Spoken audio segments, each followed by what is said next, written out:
that comes from the soundtrack of the film Hairspray, which you may well have seen on television during the week. And Nothing Takes the Place of You, to St. McCall. On the other side of the single, which is what I played it from, you get Foot Stomping by the Flares. A jolly good bargain, I'd say. In fact, I may well play that later on in the programme. But here in the 1FM studio, backstage at Reading, we have a couple of Voodoo Queens, and they played earlier. I've got Angeli, vocals and guitar, and Ella, guitar and backing vocals. How do you pronounce your middle name? Because I know I got it wrong when I said it before.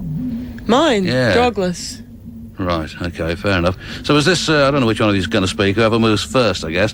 But is this your first festival? Yes, it is. In fact, I've never even been to a festival before. Have you not? What did you make of it then? I thought it was wonderful. We went down really well and had a good time. We were really chuffed. My son William was in just before you came in, and an unsolicited testimonial, he said that you were really good as well. Oh, that's good. The punters thought so too. That's right, yes, and people were chucking stuff at you, I understand, but in a benevolent sort of way. Oh yeah, chocolates. People were throwing chocolates at us. It was great. Wasn't the original idea that you threw chocolates at them, though? Well, they finally caught on and they're giving us some chocolate back. At last. So we've run out of money. We can't afford to feed them chocolates anymore. But we want to get a sponsorship from a chocolate company. Any particular one? You might as well name them on the radio and embarrass their advertising people. All of them, actually, I'm afraid. Oh, right. So I like one of each on all of them. Do you? That's very of each. That's very diplomatic. So what do you do with all of the chocolates that are thrown at you? Do you gather them up and take them back to your car and eat them, or what? I think... Or just leave them there? No. Some of the bouncer blokes were trying to chuck them all off and throw them in the bin. We got very irate and kept them all. We'll probably just put them on our mantelpiece and... So we'll eat them. I bet you eat it. Yeah. If you bring any in here, I might help you eat some of them. Actually. I think we've got some in our bag, actually. It's going to be a long night tonight. So you've obviously gone round and have you spent the whole time kind of hanging around backstage with Enemy and Melody Maker journalists? Or have you been out to see some other bands? We've been out in the real field, the good vibes field. Yeah. That sounds really corny. With all the kids dancing at the front. Yeah, it's great. It's more fun out there than backstage. Yeah. It certainly is, yes. There's no doubt about that. That is a myth. Yeah. It's amazing because people are desperate to get backstage. Every time you go out there are blokes, standing there arguing with the security, desperate to get in. And when you do get in there, you think, why have I bothered to come in crap. here? It's just full of twerps sitting on the grass trying to look cool. And everybody looks as though they're in bands, don't they? Everybody looks amazing back there. You think, this must be a famous person that I've just stepped on. And you do see some kind of idiot rock stars as well. Not naming any. Well, no. I mean, who have you seen then? Because I never recognised them. I've seen Perry Farrell. No, he's on at the moment. I think, I was really happy to see Babes in Toyland and the Butthole Surfers. Yes, yeah. What have you seen, that you've enjoyed musically? Then what have you heard that's been good? Those two that you just mentioned, they were good. Anything else that you've seen?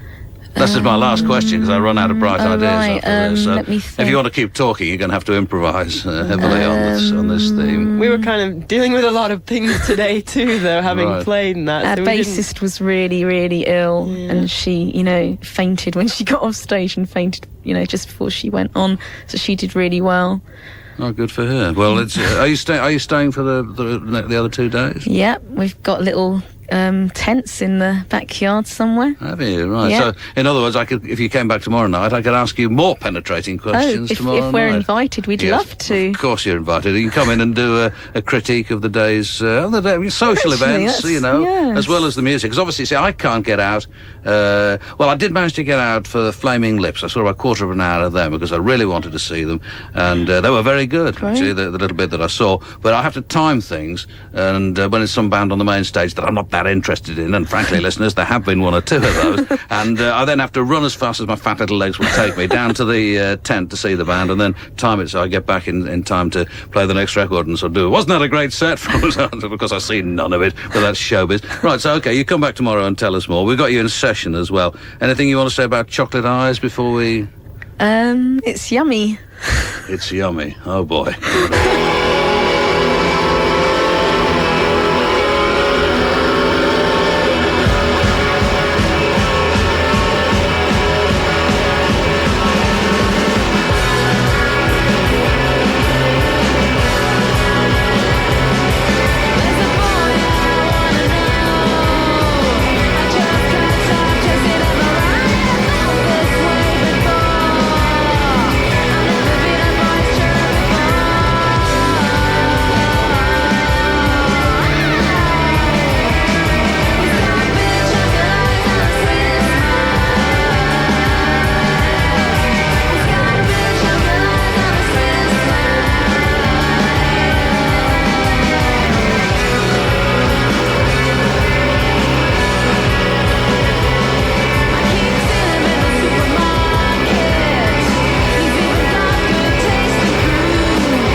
this is the stuff we want, no question about that. The Voodoo Queens in session, that's called Chocolate Eyes, and my son Thomas has just come in, actually, and we're being self-indulgent and so forth. What have you seen, Tom, that's been good? Babes in Toyland. They did something special, though, didn't they? What did they? Do you want to talk about that, or is that too private and personal? Bit private. Bit private, all right. So who else have you seen that's been good? Voodoo Queens. And you're not just saying that because there's two of them just gone out? No, we did. Right, and who else? That's it, basically. Right, okay. This is also in session tonight. We've got Censor, and hold on a second. Well, I'll tell you what, I'll give you the lineup now if I can find it. There's rather a lot of them. Right, you've got... no, I better find out how to pronounce some of the names. I'll tell you what we'll do. We'll play the first Censor tune, which is States of Mind.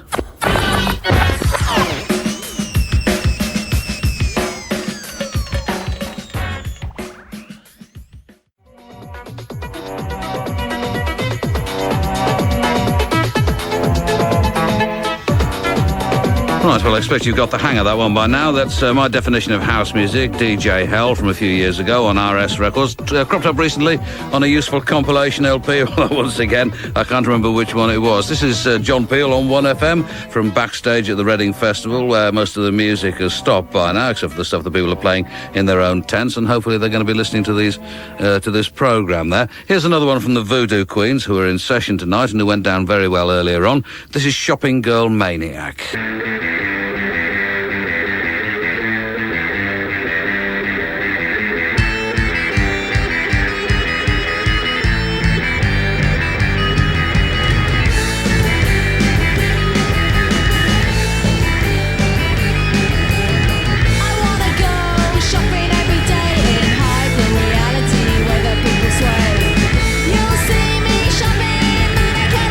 Every high street in every town. 'Cause when I'm shopping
More sizzling hot Voodoo Queens action there, and that one's called Shopping Girl Maniac. And now 1FM's Home from Home backstage at the Reading Festival. I don't think I'll say that again, actually. We've got David Phillips, and you're sort of responsible for booking the bands for these things, is that right? That's right. Just for the actual, for the main stage, I'm responsible with a team of people. Right. Without wanting you to give away, give away trade secrets. I mean, how do you go about it? When do you start doing it? Process of elimination starts about 6 months beforehand, where you try and find out who's available and who's not touring, and writing out your ideal bill, and then spend the next few months trying to stick to it or as close as you can. So how many people on your original ideal bill, no names, but how many people on your original ideal bill are actually here? Probably about 20 out of 30. Well, that's not too bad, no. Then. Do you get a lot of that sort of stuff where people say, we'll do it if you put such and such a band lower on the bill because we've got the same management? You tend to get that, but after a few years you get in a position where you can ignore that, and you have a bit of weight behind you, having had a few good festivals, and people don't mess you around as much as they did when you start. Right. So how long have you been doing this then? Well, the Mean Fiddler, we took it over in '89. Yeah. But you were doing stuff before that, though, weren't you? Yeah, I was doing the club, the Mean Fiddler, for 10 years, right. And then a few other places for that organisation. And then we took this over in '89 and had a small hitch last year where we fell out with our ex-partners. How amazingly discreet. Yeah. And we're back this year, and I'm very happy to be back. Right, so, and then you, what do you do when this is, when all this is over? I run a place called The Grand in Clapham Junction in London, and I'm also involved in our other festivals that we do in places like Finsbury Park and Ireland and all So that. what have you got coming up then? Well, this is just about it, really, for the end of the summer. I've got a holiday coming up with a bit of luck, but... Holiday? I've heard people speak of those. I had one, 3 or 4 years ago. But, no, this is it for the summer, and then next year more of the same, really. So have you started making a list of preferences for next year? Kind of, yeah. You start looking at headliners fairly... It's kind of an all-round year job, really. Yeah, so are you at liberty to tell us who you would like to have? Or just who you would like? I'm not saying people that you approach necessarily. Like every year, I'd like some more hip-hop on it. Yeah. But, Public Enemy went down a storm last year, didn't it? I booked him and then lost the festival and wasn't able to see him, so I was a sad man on the 25th of August last year. But I think I try and convince as many hip-hop acts to do it, and it's slowly coming around to our way of thinking, but more of that would be a good thing. Right, so who are you looking forward to? We've gone through, obviously, the first day. Who have we got coming up? Who are you looking forward to seeing? Do you actually get a chance to go and see him yourself? Yeah, I tend to sort of hide on the side of the stage and get totally overwhelmed with all my favourite bands and things. But yeah. I still do that, actually, because at Phoenix, Thurston Moore came over and spoke to me and did a kind of towering over you. He was about 9 foot tall, and he did a go, "Hi, I'm Thurston," as though you didn't know that's who he was. Fancy that? As I never knew. And I still find I'm sort of still intimidated by that, rather. I think just watching one of your favourite bands in front of 40,000 people that are also enjoying it is... I must admit, I usually have a lump in my throat if it's one I really like, but the Goats is the one I'm really looking forward to on Sunday. Yeah. Well, actually, because the Babes in... I was talking about it earlier on, but Babes in Toyland, a couple of years ago, met my son Thomas, and he's dined out on it ever since. Where we live, most of his mates don't know who Babes in Toyland are, I suspect, but there are a few who do, and so I did kind of mention to him, to them, when I saw him earlier on. I said, little lad, he's as tall as I am, and I said, if you see him, just say hello to him. And they were really sweet. Kat went over and kissed him, and Laurie, because being Laurie, ran about 20 yards shouting, "Hey, it's my friend Thomas." I really embarrassed him a lot, but of course he'll dine out on that until he's middle-aged like his dad, so it is good. So who are you looking forward to seeing, in addition to Goats? Who else are you really looking forward to seeing? You have to say all. Dinosaur Jr. And what about Grant Lee Buffalo? They're a sort of late addition to the... Yeah, we lost Masters of Reality just a couple of days before the festival, and Grant Lee Buffalo were kind enough to be available, and up for it. Right, okay. Well, go on doing this, David. I like your work so far. Thank you. Very patronisingly. And thanks very much for coming in and talking to us. Are you going to have... Can I ask if there's any remote possibility that you might approach the fall again for next year? Make a fat old man very happy? I approach them every year. I had them 3 years running, which wasn't bad. Yes, should have been 4. Right, okay. All right, thanks very much. Thank you. Cheers.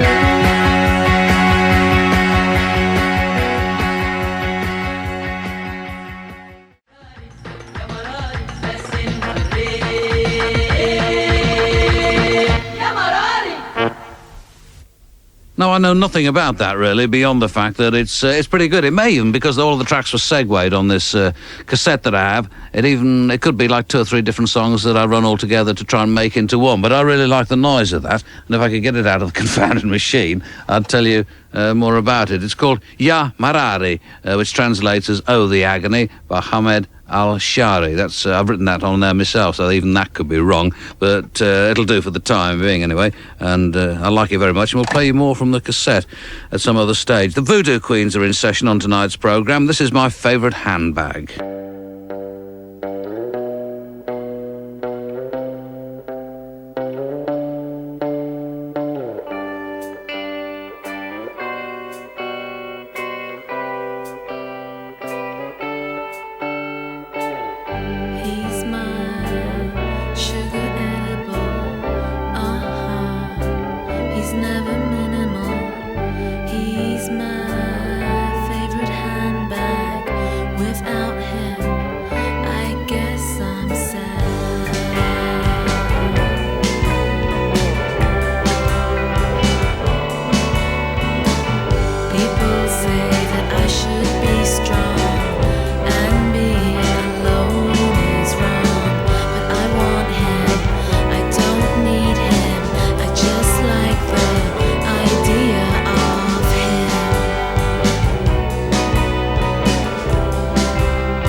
Here on the John Peel Wingding, we think the Voodoo Queens are pretty neat. That's called My Favourite Handbag. One more from them before the end of the programme. And I was just about to tell you tomorrow night's sessions, but once again, I've lost the relevant piece of paper.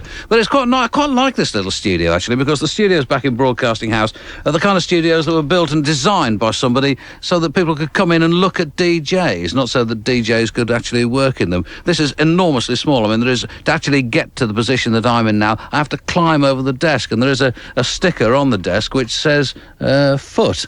No, it doesn't. It says foot here, and it's actually quite nice. I'm not averse to it at all. Perhaps I'll do all of my programmes from here from now on. This is Rocket from the Crypt, very brief single called Pure Genius.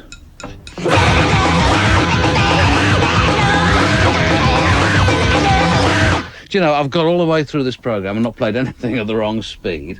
And I shouldn't say that, no. Here's a 7-inch single at the wrong speed. I mean, it's now at the right speed, and it's still Rocket from the Crypt. Please don't mess me about, guys. Just get on with it, all right?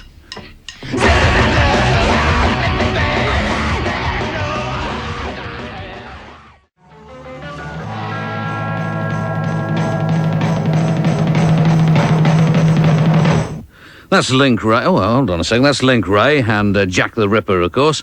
And we've got a fabulous interview at some stage, too, with Kat Bjelland out of Babes in Toyland. But it's so good, and because we're running out of time, I think we'll hold that over until tomorrow night's programme, which also, of course, comes from backstage at the Reading Festival. And we'll be talking to loads of fascinating people tomorrow and playing you the results of all of that. Voodoo Queens in session. This is Indian Film Star.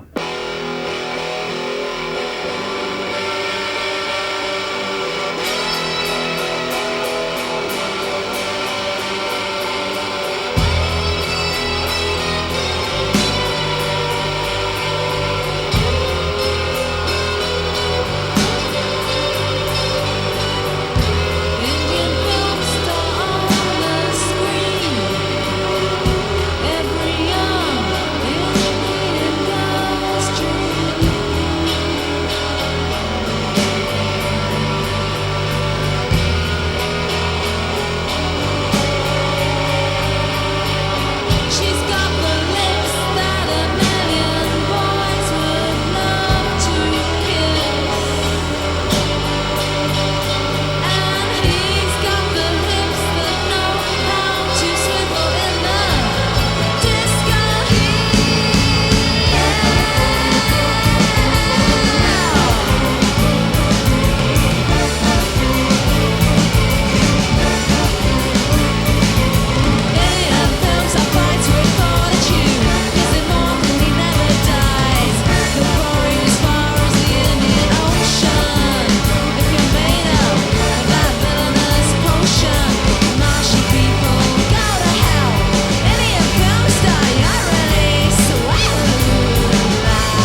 Voodoo Queens in session. That's Indian film style, the last from them tonight. And don't forget, they're going to be, or elements from the band will be reporting back to us tomorrow night to tell us what they've seen during the day here at Reading and have enjoyed, or indeed what they've not enjoyed, as it happens. And after this next record, we're going to try the Reading shout-out. So the audience can participate in this programme, because we really believe in that sort of thing here at 1FM. And we're going to open the doors after the Truman's Water record that I'm about to play here, and anybody who wants to shout on the count of three can shout. I think it's going to be embarrassing, but we'll see anyway. This is Paid Squat.